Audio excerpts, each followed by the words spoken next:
Tosi vaikea. Vähän liian hankalaa.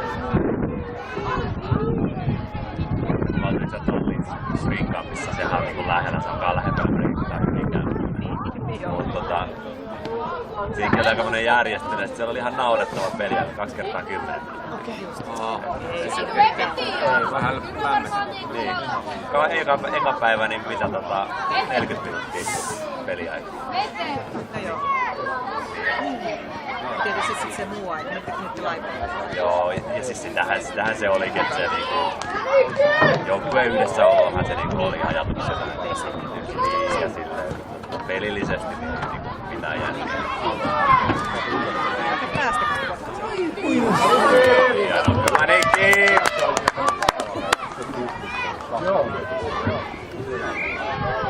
Mitä sä oot niinkin kehittynyt? En tiedä, on se hyvä. Polviongelmia se alkaa olemaan. Se oli silloin siellä niitä, nyt se ylöspäin. Mistä ne tulee? YK? Varmaan siitä joo, se välittää niinku nytkin tuntuista. Eikä tärähtää ja muuta, niin se ei pääse niinku koskaan. Ei lätkä. Se uistimisen laatiko. Niin, ei oo semmoista. Me ollaan just tässä, mistä on kirjoiteltu, että liikaa lajiharjoittelua. Joo, niin sit kun ei oo muuta. Sit sekin vapaa-päivä on, se menee kolkavälisestä. Pitäis käyttää sitä varmaan semmoista.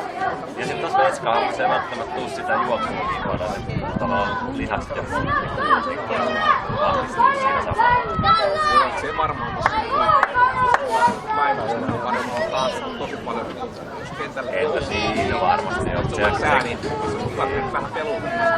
Niin. Ja sit se olisi kuitenkin Veskalle tärkeä se kenttäpelin osaaminen, että osaat pelaa jalalla hyvin.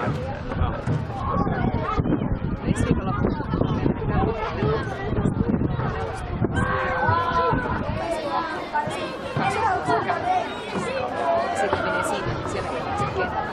Niin, että se 2 on sitten kentällä. 04. 04. Okei. Hyvä.